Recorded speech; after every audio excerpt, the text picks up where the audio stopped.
अल्लाह सोहने ने अपनियां सिफतां विचों एक बड़ी वडियाई वाली सिफत अपने बंदियां विच भी इंस्टॉल की हुई है। उस सिफत का नाम है रहम करना। इत्थे रख न्यूज़ वेखण सुनने वाले सारे जियां नूं मुहम्मद साहब का मुहब्बतां भरिया सलाम। आओ फिर खबरां वल।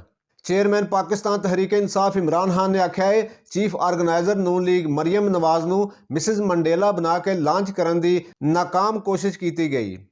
लाहौर विच पत्रकारां नाल गल करदे होया इमरान ने आख्या मौजूदा सरकार चोणां कराउण विच संजीदा नहीं।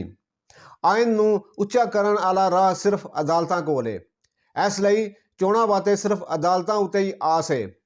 APC मतलब आल पार्टी कानफ्रेंस विच जाण दे सवाल दे जवाब विच इमरान खान आख्या ताड़ी दऊं हथी वजदी है इक्को हथ नाल नहीं।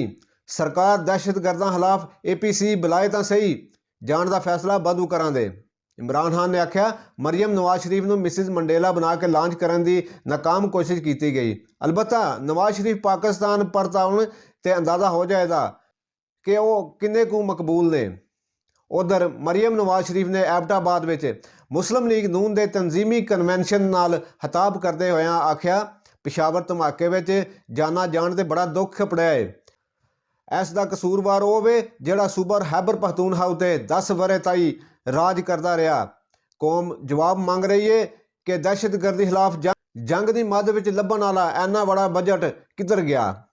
मरियम नवाज ने आख्या मैं जदों भी इत्थे आउंदी हां ते सोची पै जानी हां इमरान खान ने पिछले 10 सालों में किहड़ियां सड़कां बनाईयां, किहड़ा नवां स्कूल कॉलेज या यूनीवर्सिटी बनाई है। मेरियां अखां तरस गईयां ने। मरियम ने आख्या मेरियां अखां तरस गईयां ने पर कोई मनसूबा मेरी नज़री नहीं पिया बल्कि 1 करोड़ नौकरियां का कारा कीता सी ते मैनू सूबा KP विच 1000 बंदे ही विखा दिओ जिन्हां नूं नौकरियां लभियां होण। मरियम बीबी ने यह भी कहा कि बिलियन ट्री सुनामी बारे सुन के कन पक गए ने। मैनू नहीं पता वो बूटे कित्थे गए। पुठा उन्हां दे लोग ही KPK दे जंगलों के जंगल वढ़ के वेच के डकार गए। जिहड़ा कहंदा सी मैं 300 डैम बनावांगा वो पूरे मुल्क नूं डैम फूल बना के टुरदा बनया।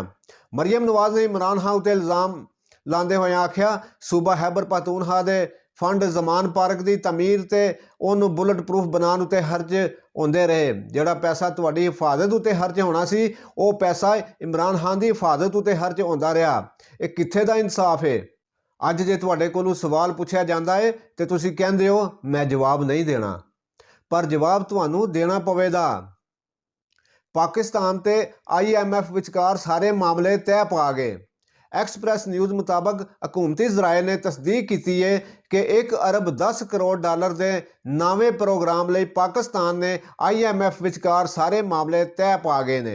IMF के जायजा मिशन की वजीर आजम शहबाज शरीफ नाल वीडियो लिंक राही मुलाकात हुई जिहदे विच मामले तय करन वाले नाल गल की गई। पाकिस्तान के सदर आरिफ अलवी ने लाहौर जमान पार्क विच इमरान खान नाल मुलाकात की। दोहां विचकार 38 मिनटां तक गल होंदी रही। मुलाकात विच सियासी सूरत हाल ते सदर के आयनी इख्तियारां उत्ते मशवरे किए गए जबकि दोहां ने चोण कमीशन वालों सूबा KP ते सूबा पंजाब विच चोणां की तारीख ना देण उत्ते परेशानी का इजहार किया। जराए मुताबक इमरान खान ने कहा चोण कमीशन अपनियां दस्तूरी जिम्मेदारियां पूरियां नहीं कर रहा। 90 दिनां च चोणां ना होईयां ते दस्तूर नूं तरोड़न वाली गल होवेगी। परवेज हटक अगलियां चोणां किसी होर पार्टी वालों लड़न दे यह दावा किया सूबा KP के गवर्नर हाजी गुलाम अली ने। हाजी गुलाम अली ने आख्या कि परवेज हटक ने 50 पार्टियां बदलियां ने ते ओ आउण वालियां चोणां भी किसी होर पार्टी नाल रल के लड़न दे। तेल जहीरा करन वालियां दे खिलाफ ग्रैंड ऑपरेशन 33 करोड़ रुपये का पेट्रोल ते डीजल बरामद। 2 डिपू सेल दर्जन तो वध टैंकर भी कब्जे च लै गए। पुलिस ने यह छापे पंजाब के शहर पत्तोकी विच मारे। पाकिस्तान के कौमी खजाने विच होई होर घाट। खजाना 2.9 अरब की पद्धर उत्ते आ गया। स्टेट बैंक मुताबक यह घाट बाहरले कर्जे मोड़न करके हुई है। ਸਟੇਟ ਬੈਂਕ ਨੇ ਆਖਿਆ IMF ਨਾਲ ਹੋਣ ਵਾਲੇ ਮੁਜ਼ਾਕਰਾਤ ਦੀ ਕਾਮਯਾਬੀ ਦੇ ਨਤੀਜੇ ਵਿੱਚ ਪਾਕਿਸਤਾਨ ਨੂੰ ਦੂਜੇ ਮਾਲੀਆਤੀ ਇਦਾਰਿਆਂ ਕੋਲੋਂ ਵੀ ਰਕਮ ਲੈਣ ਵਿੱਚ ਮਦਦ ਲੱਭੇਗੀ। ਜ਼ਰਾਏ ਮੁਤਾਬਕ IMF ਵੀ ਪਾਕਿਸਤਾਨ ਦੇ ਦਿਵਾਏ ਹੋਏ ਭਰੋਸੇ ਤੋਂ ਮੁਤਮਈਨ ਹੋ ਗਿਆ ਹੈ। ਮੁਲਤਾਨ ਵਿੱਚ ਚੋਣ ਕਮਿਸ਼ਨ ਦੇ ਦਫ਼ਤਰ ਭੰਡੀ ਖਰਾਬੀ ਕਰਨ ਉੱਤੇ ਫੜੇ ਗਏ ਸਾਰੇ ਮੁਲਜ਼ਮਾਂ ਨੂੰ ਬਰੀ ਕਰ ਦਿੱਤਾ ਗਿਆ। ਚੋਣ ਕਮਿਸ਼ਨ ਦਫ਼ਤਰ ਦੇ ਬਾਹਰ ਭੰਡੀ ਮੁਤਲਕ ਕੇਸ ਦੀ ਸੁਣਵਾਈ ਦੌਰਾਨ ਮੁਲਤਾਨ ਮੈਜਿਸਟ੍ਰੇਟ ਨੇ ਮੁਕੱਦਮਾ ਖਾਰਜ ਕਰਨ ਦਾ ਹੁਕਮ ਦਿੰਦੇ ਹੋਇਆਂ ਤਹਿਰੀਕ-ਏ-ਇਨਸਾਫ ਦੇ ਆਮਦ ਡੋਗਰ ਤੇ ਦੂਜੇ ਕਾਰਕੁਨਾਂ ਨੂੰ ਬਰੀ ਕਰਨ ਦਾ ਹੁਕਮ ਦੇ ਦਿੱਤਾ।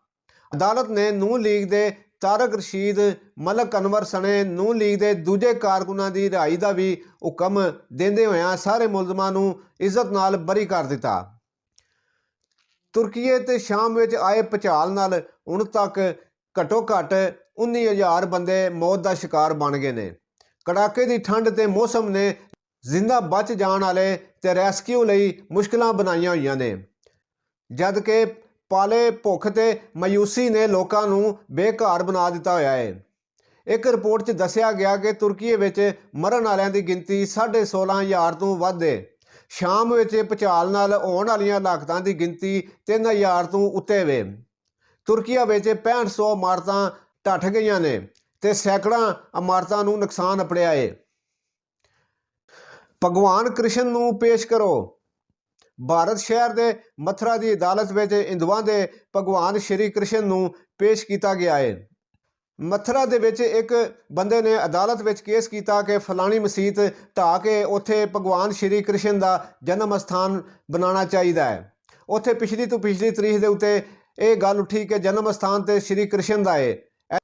ਇਹਦਾ ਪਟੀਸ਼ਨਰ ਕੌਣ ਹੁੰਦਾ ਹੈ? ਵਕੀਲ ਆਖਿਆ ਮੈਂ ਭਗਵਾਨ ਕ੍ਰਿਸ਼ਨ ਵੱਲੋਂ ਪਟੀਸ਼ਨਰ ਹਾਂ। ਜੱਜ ਸਾਹਿਬ ਨੇ ਪੁੱਛਿਆ ਭਗਵਾਨ ਕ੍ਰਿਸ਼ਨ ਕਿੱਥੇ ਜੇ? ਉਹ ਤੇ ਹੈ ਨਹੀਂ। ਅਦਾਲਤ ਵਿੱਚ ਆਖਿਆ ਗਿਆ ਕਿ ਭਗਵਾਨ ਕ੍ਰਿਸ਼ਨ ਦੀ ਗੈਰ ਹਾਜ਼ਰੀ ਲਾਈ ਜਾਏ। ਉਹਨਾਂ ਨੂੰ ਕਹੋ ਅਗਲੀ ਪੇਸ਼ੀ ਉੱਤੇ ਆ ਕੇ ਪੇਸ਼ ਹੋਣ। ਸੁਣਵਾਈ ਮੁੱਕ ਗਈ। ਲੰਘੇ ਦਿਨ ਸੁਣਵਾਈ ਸੀ ਤੇ ਪਟੀਸ਼ਨਰ ਨੇ ਉਹਦੇ ਨਾਲ ਹੀ ਸ਼੍ਰੀ ਕ੍ਰਿਸ਼ਨ ਦਾ ਬੁੱਤ ਸਜਾ ਕੇ ਅਦਾਲਤ ਲੈ ਗਏ। ਅਦਾਲਤ ਨੂੰ ਆਖਣ ਲੱਗੇ ਕਿ ਪਿਛਲੀ ਪੇਸ਼ੀ ਤੇ ਤੁਸੀਂ ਕਿਹਾ ਸੀ ਭਗਵਾਨ ਜੀ ਨੂੰ ਅਦਾਲਤ ਵਿੱਚ ਪੇਸ਼ ਕਰੋ। ਲਓ ਜੀ, ਭਗਵਾਨ ਹੋਰੀ ਅਦਾਲਤ ਵਿੱਚ ਆ ਗਏ ਨੇ। ਜੱਜ ਸਾਹਿਬ ਨੇ ਆਖਿਆ ਇਹ ਠੀਕ ਨਹੀਂ ਹੋਇਆ। ਅਗਲੀ ਪੇਸ਼ੀ ਤੇ ਜਦੋਂ ਆਉਣਾ ਹੋਵੇ ਤੇ ਪਟੀਸ਼ਨਰ ਜਿਹੜਾ ਭਗਵਾਨ ਕ੍ਰਿਸ਼ਨ ਵੱਲੋਂ ਕੇਸ ਲੜਦਾ ਪਿਆ ਹੈ ਉਹ ਆਵੇ ਤੇ ਕੇਸ ਵਿੱਚ ਪੇਸ਼ ਹੋ ਜਾਵੇ। ਅੱਗੂ ਤੋਂ ਭਗਵਾਨ ਨੂੰ ਲਿਆ ਕੇ ਅਦਾਲਤ ਵਿੱਚ ਪੇਸ਼ ਨਾ ਕੀਤਾ ਜਾਏ। ਭਗਵਾਨ ਅਦਾਲਤੀ ਪੇਸ਼ੀਆਂ ਦਾ ਮੁਹਤਾਜ ਨਹੀਂ ਹੋ ਸਕਦਾ। ਇੱਕ ਹੋਰ ਖਬਰ ਗਵਾਂਢੋਂ ਚੜ੍ਹਦੇ ਪੰਜਾਬ ਵਿੱਚ ਪੰਜਾਬ ਦੇ ਸਰਕਾਰੀ ਦਫ਼ਤਰਾਂ ਤੇ ਦੂਜੀਆਂ ਸਰਕਾਰੀ ਥਾਵਾਂ ਉੱਤੇ ਬਿਜਲੀ ਦੇ ਪ੍ਰੀਪੇਡ ਮੀਟਰ ਲਾਉਣ ਦਾ ਫੈਸਲਾ ਕੀਤਾ ਗਿਆ ਹੈ।